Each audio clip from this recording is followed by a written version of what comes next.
guys, my name's Alana. Welcome back to my YouTube channel, Mental Health with Alana. If you're new here, please click the red subscribe button, give this video a thumbs up, and also press the bell notification so you know every time I post a video. Also, if you want to check out my Instagram, I'll put it up on the screen. I post regularly on there. I post life updates and mental health and disability content, as I also have chronic fatigue along with mental illnesses. So if you'd like to check it out, go do that. For today's video, I'm going to be doing a Q&A and answering some questions. So I'm going to start with, I've got some written down. The first one is advice for when you're newly diagnosed with schizoaffective disorder. Now, I would say the best advice would be to educate yourself and to do a bit of research. Maybe go on YouTube, watch some videos of people who have schizoaffective disorder and see what their experiences are and what's helped them. I think lived experience is probably the best thing to help you, and it will make you feel less alone as well, because it can be a very lonely and scary thing. And I think if you can have that connection with somebody else, it makes it a lot easier to accept and to receive help. The second thing that I suggest is that you follow your medication regimen. So if your doctor has prescribed you medication, which most likely they will have, make sure that you take it, because it's really important when it comes to schizoaffective disorder. It's mainly managed by medication, and if you're just stopping and starting medications or not taking it or whatever, it's not going to work and it's not going to be effective, and you're not going to become well. You're going to stay in a very unwell place. So that's what I would say as my advice. The next one, this person said nervous system regulation. So I'm assuming this is basically meaning anxiety. So with me, when I get really bad anxiety and my nervous system is really on edge and flaring up, I do a few things.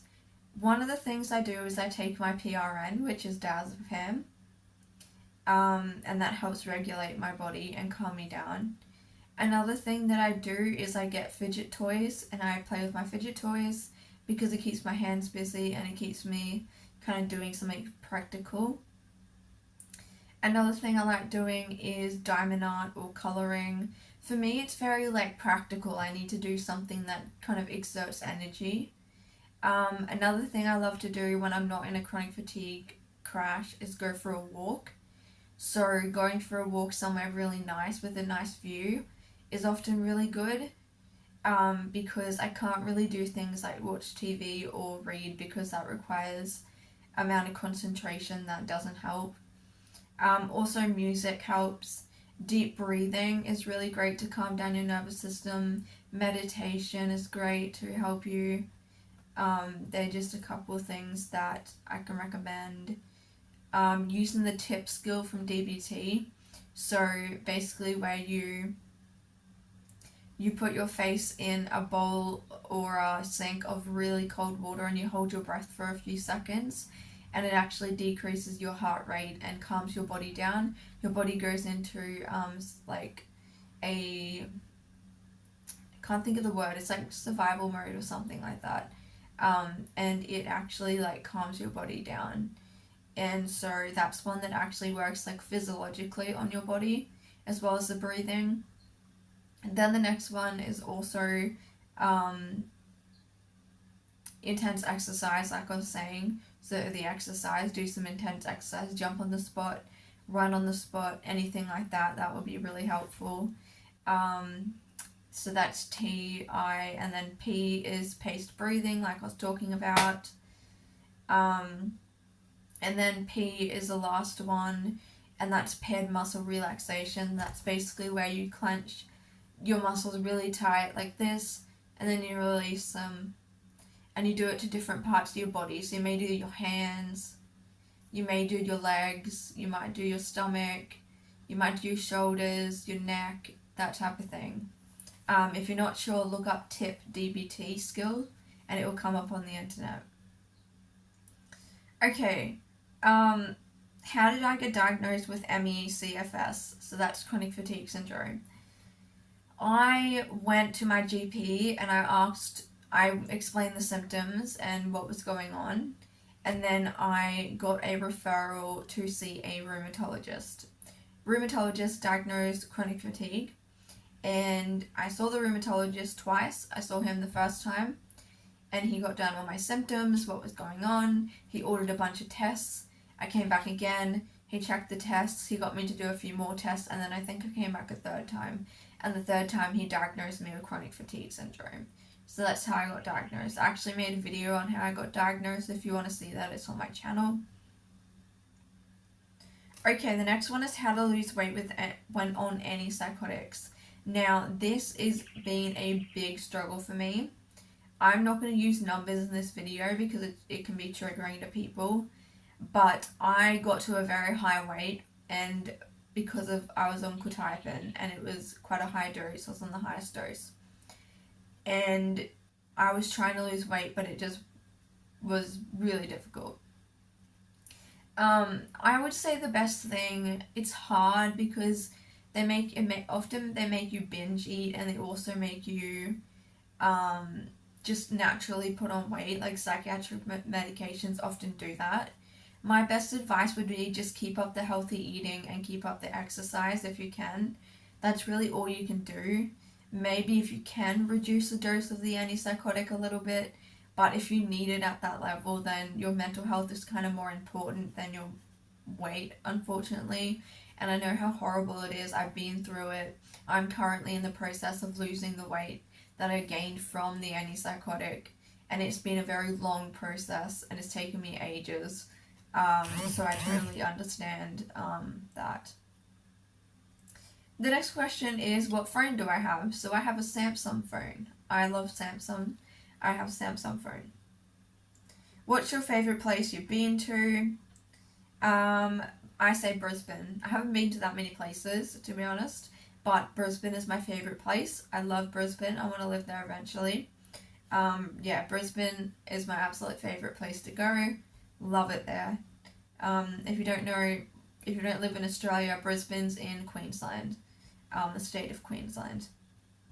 Which I live in Queensland, but Brisbane is about a 2-hour flight, 2-hour plane ride away. Best experiences with mental health services.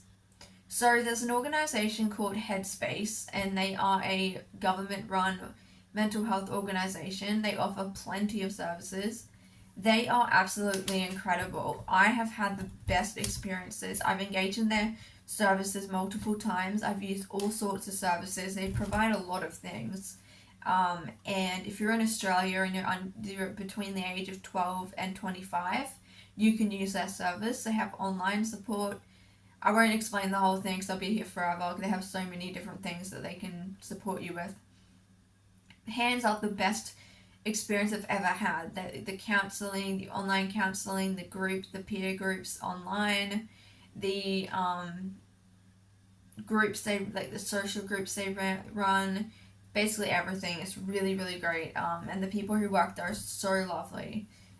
So I would recommend Headspace if you live in Australia, and it's free as well. It's all completely free. So what is the next question? I lost my space. Oh, my favorite song and why. This is incredibly hard because I'm a huge music lover. I would say my favorite song would be either a Sleeping with Sirens song, because I love Sleeping with Sirens. They're like top favorite band ever. Or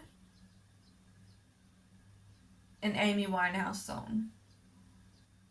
I think Amy Winehouse Stronger Than Me, or What Is It About Men by Amy Winehouse. And Sleeping with Sirens, I would say a trophy, what is it called? A trophy father's son or something. I could be saying that wrong. That one probably is my favorite song. And You Can't Hang by Sleeping with Sirens is one of the first songs I ever heard of them.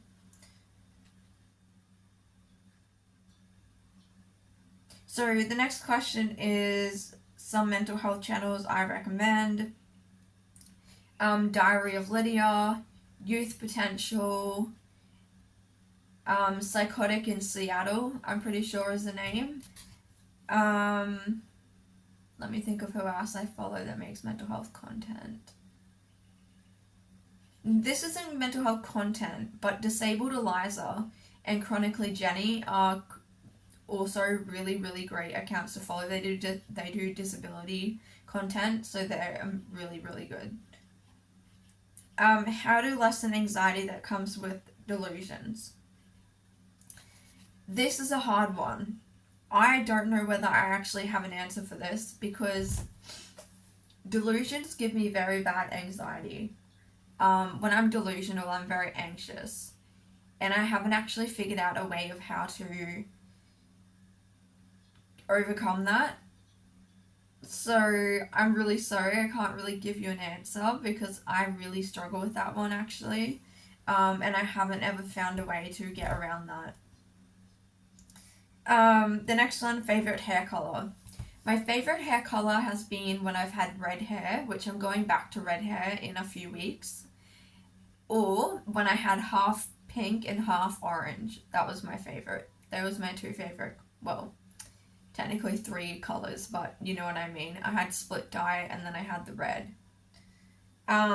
Favorite show would be Heartland. I love Heartland, like, love it. And Wednesday, oh my gosh, I'm obsessed. I love the Addams Family, so Wednesday is just amazing. I love Wednesday. And then I'll add in favorite movies. My favorite movies are Perks of Being a Wallflower and 10 Things I Hate About You. What needs to change in the public mental health system? Well, I could do a whole monologue on this. I could do a half an hour video on this. But what I will say in short is they need more funding from the government, and they need more resources. They need better staff that are trained better and know more about mental health. And they need better facilities as well.